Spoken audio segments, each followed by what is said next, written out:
an engineering company is interviewing an applicant for a job. First, you have some time to look at questions 1 to 6.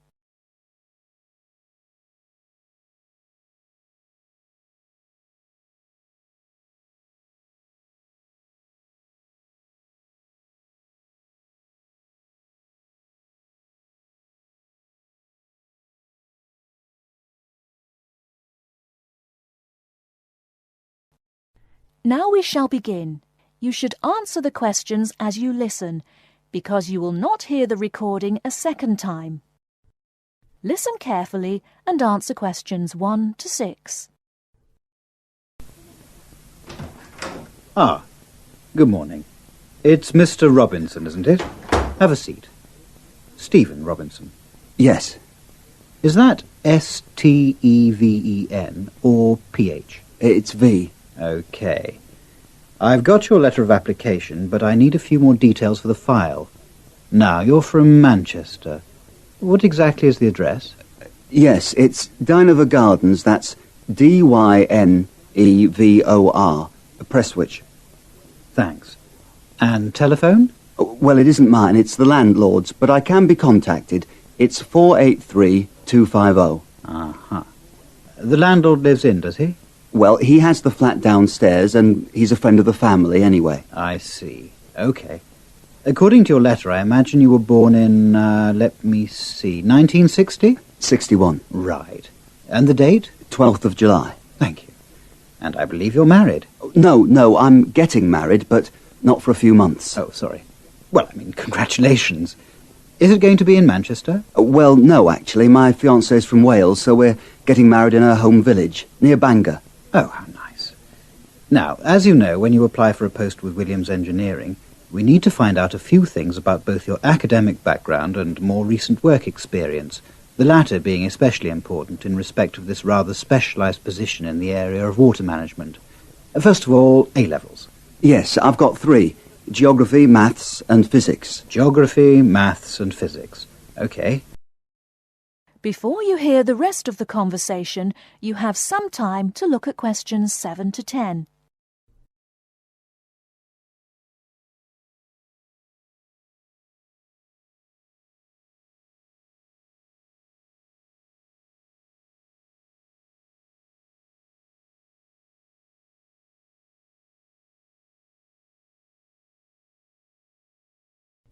Now listen and answer questions 7 to 10.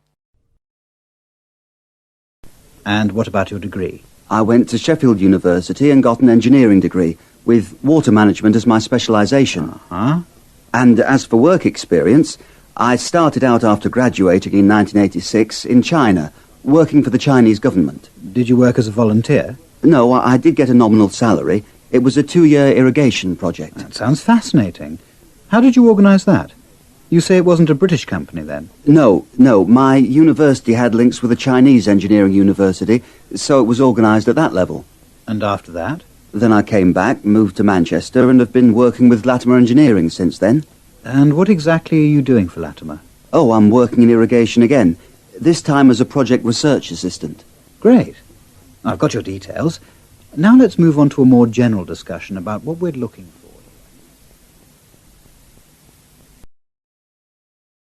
That is the end of part 1.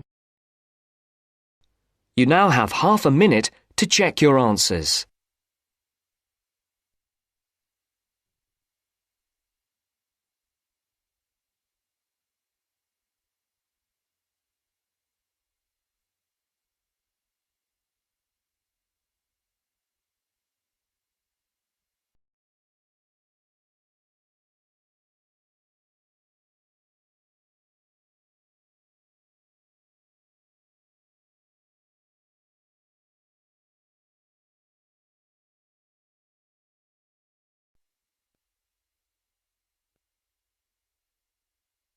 Now turns to part 2. Part 2. First, you have some time to look at questions 11 to 17.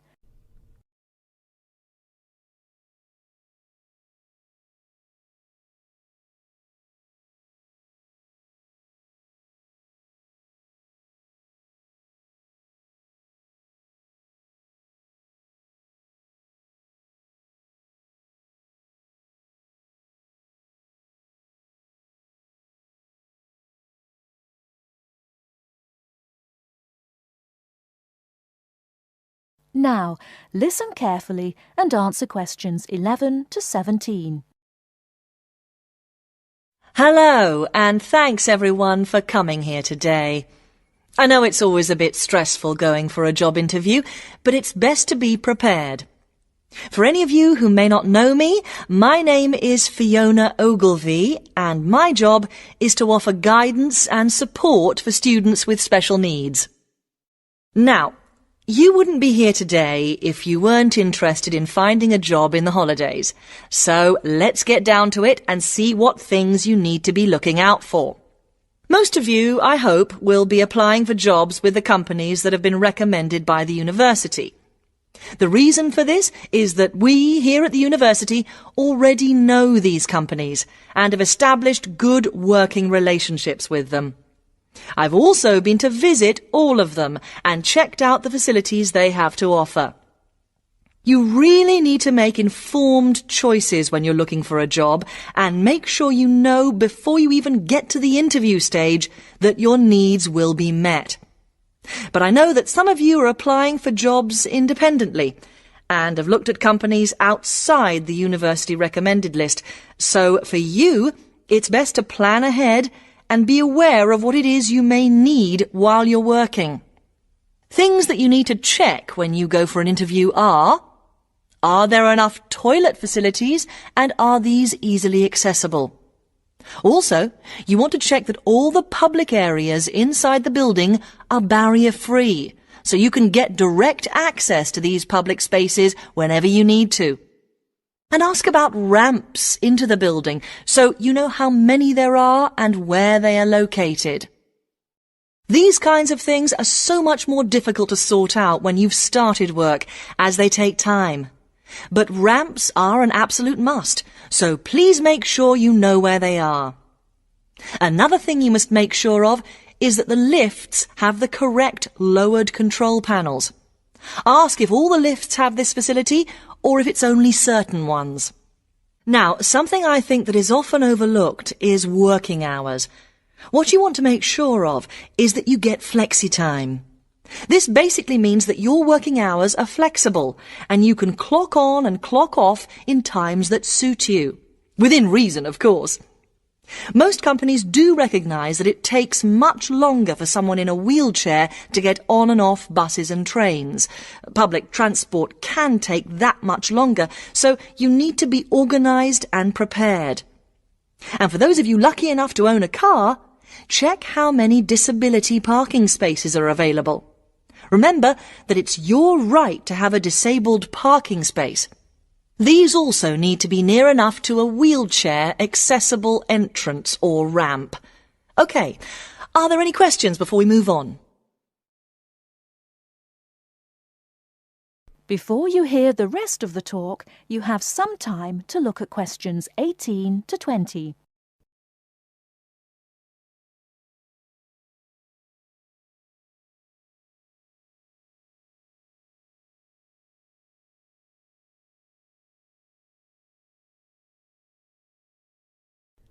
Now listen and answer questions 18 to 20.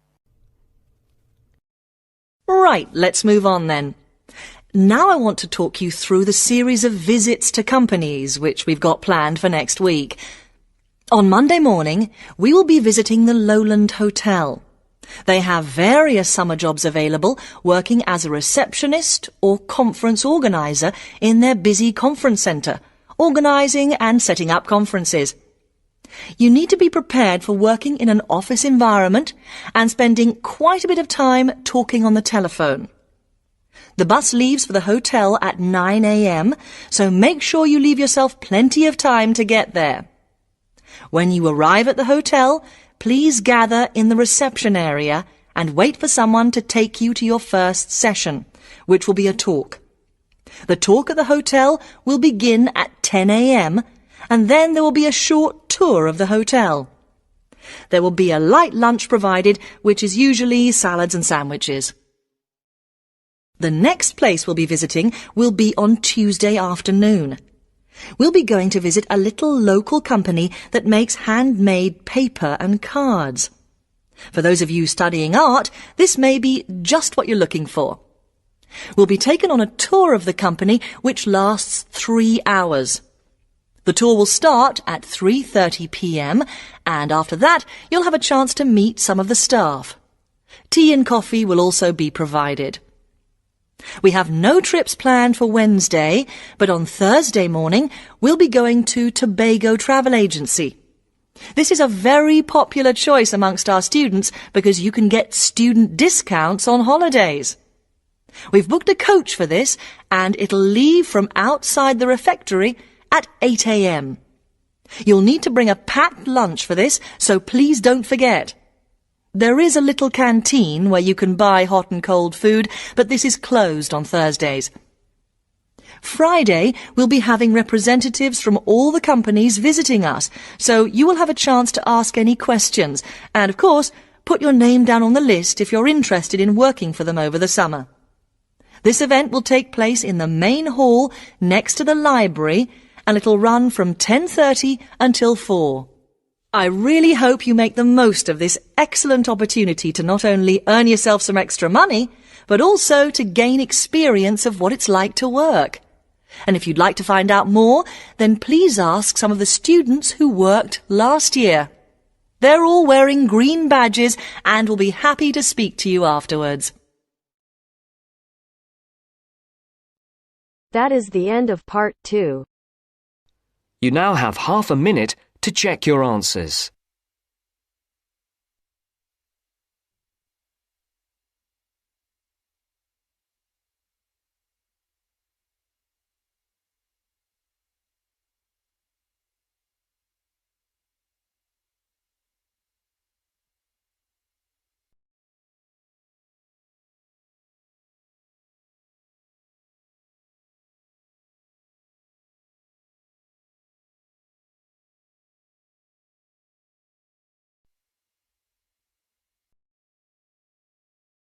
Now turns to part 3. Part 3. You will hear two students discussing a project they have to do as part of a literature course on great books. First, you have some time to look at questions 21 to 25.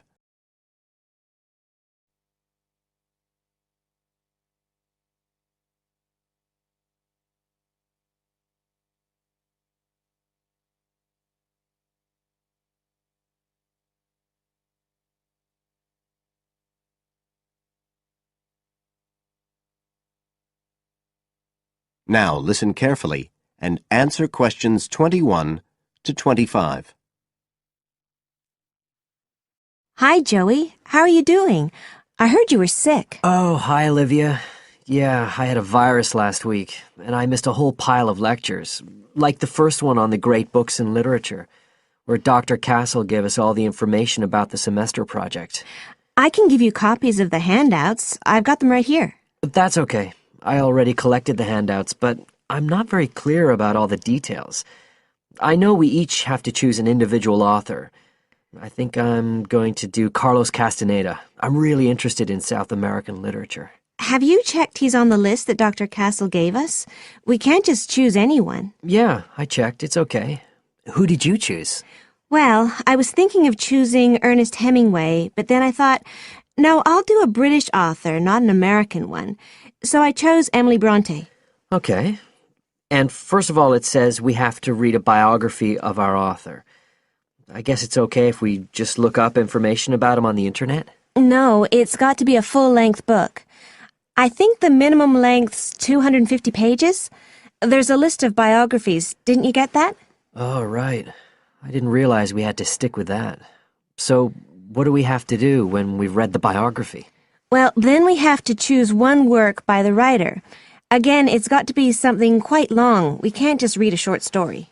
But I guess a collection of short stories would be okay? Yes, or even a collection of poems, they said.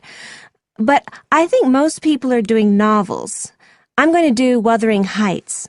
I've read it before, but I really want to read it again now I've found out more about the writer. And then the video. We have to make a short video about our author and about the book. How long has it got to be? A minute. What? Like 60 seconds?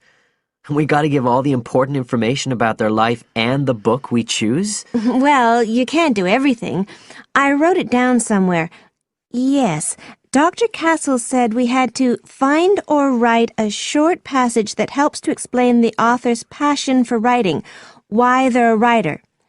So we can back this up with reference to important events in the writer's life, if they're relevant. But it's up to us, really. The video's meant to portray the essence of the writer's life and the piece of writing we choose. So when we read the biography, we have to think about what kind of person our writer is. Yes, and the historical context and so on. So for my writer, Emily Bronte, the biography gave a really strong impression of the place where she lived and the countryside around. Right. I'm beginning to get the idea. Before you hear the rest of the talk, you have some time to look at questions 26 to 30.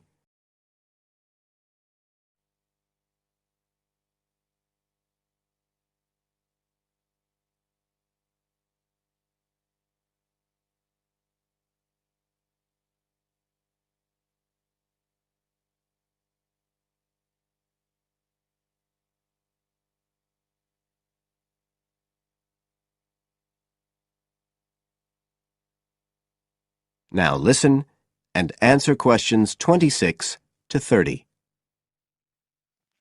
Can I check the other requirements with you? Sure.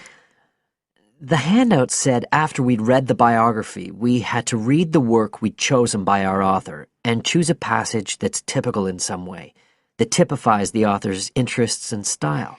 Yes, but at the same time, it has to relate to the biographical extract you choose. There's got to be some sort of theme linking them. Okay, I'm with you. And then you have to think about the video. So are we meant to dramatize the scene we choose? I guess we could, but there's not a lot of time for that. I think it's more how we can use things like sound effects to create the atmosphere, the feeling we want. And presumably visuals as well? Yeah, of course. I mean, I suppose that's the whole point of making a video.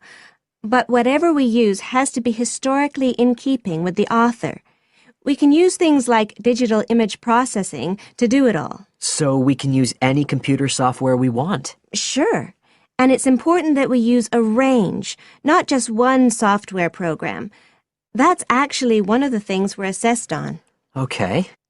Oh, and something else that's apparently really important is to keep track of the materials we use and to acknowledge them. Including stuff we download off the internet, presumably? Yeah, so our video has to list all the material used with details of the source in a bibliography at the end. Okay. And you were talking about assessment of the project. Did they give us the criteria? I couldn't find anything on the handout. Sure. He gave us them in the lecture. Let's see, you get 25% just for getting all the components done. That's both sets of reading and the video. Then the second part is actually how successful we are at getting the essence of the work. They call that content, and that counts for 50%. Then the last 25% is on the video itself, the artistic and technical side. Great. Well, that sounds a lot of work, but a whole lot better than just handing in a paper. Thanks a lot, Olivia. You're welcome. That is the end of part 3. You now have half a minute to check your answers.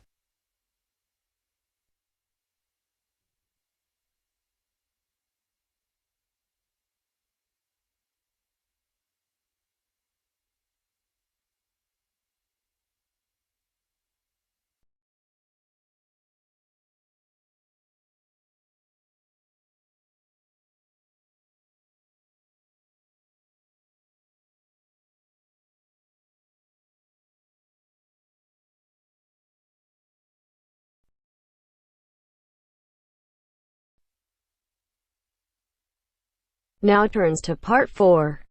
Part 4. Now turns to part 4. Part 4. Well, it's the beginning of the digital age. And technology is all set to completely revolutionise the way we watch TV, videos and DVDs and play computer games at home. First, you have some time to look at questions 31 to 40.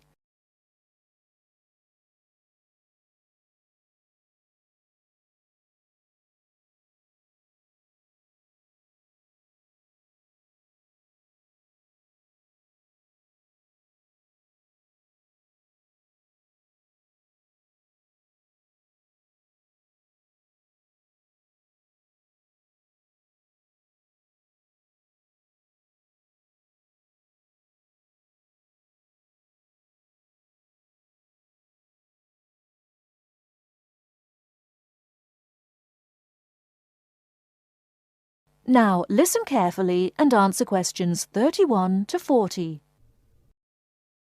Well, it's the beginning of the digital age, and technology is all set to completely revolutionise the way we watch TV, videos and DVDs and play computer games at home.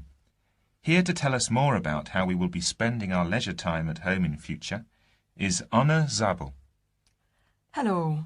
Yes, there will be huge changes in the way we use television, radio and new media in future. By this, I mean we will be able to do what we want, where we want and when we want. The result is that our homes will increasingly become home theatres, and all our entertainment at home will be available at the touch of a button.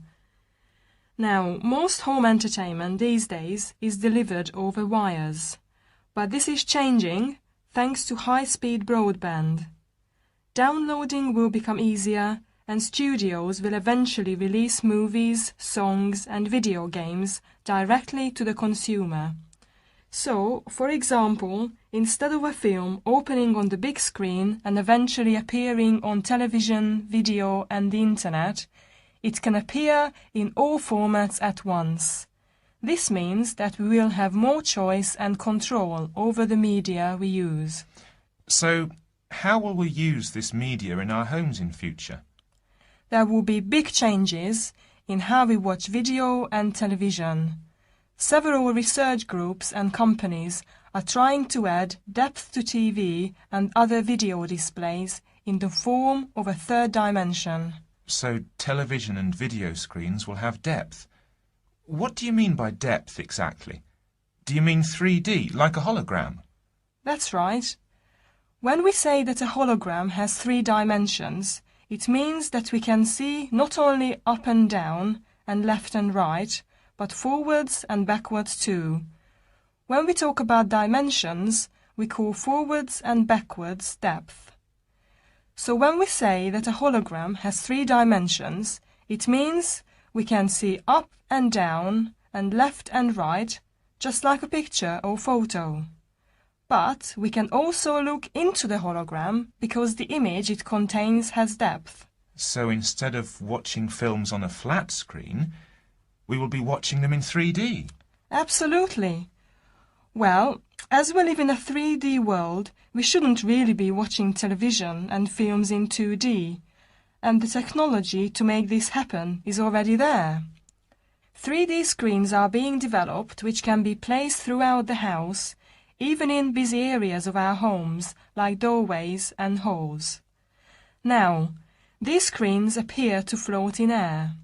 So in the future, 3D holographic images will be sent into our homes, and we will be able to experience the action as if it is taking place right in front of our eyes. So, the action won't just look real, it will be real. Incredible! How does this technology work? Well, to get through 3D, each of your eyes has to see a slightly different image. 3D screens interweave multiple images in vertical stripes using special coatings and filters built into the screen. This means that each eye sees a different set of stripes. These screens are called lenticular screens. Now, these screens are easy to produce, and some laptop PCs and cell phones already have them. However, lenticular screens do have one disadvantage. The strain on the eyes and brain of putting together a 3D image from two flat ones can result in headaches and dizziness. But a few companies have developed a hologram 3D display which does not cause these problems. Instead of building images, then leaving them to the brain to put together, holograms create a whole image that reaches the eye exactly the way light from a real object does. You can even walk part of the way round a holographic image to see side and back views, just as you would do if the object was right in front of you. Twin holograms will let a couple watch two different programs on the same screen, even if they sit next to each other on the living room sofa. So no more arguing about which program to watch. That's right. Patio screens are being developed too. Patio screens? What are they exactly? Well, a patio screen is a big inflatable screen, which means you can take it outside your home and watch a film in your garden. Some patio screens are even equipped with DVD players, and some new ones may even have a wireless connection. Amazing developments there. Well, join us after the break when we will be talking. That is the end of part 4. You now have half a minute to check your answers.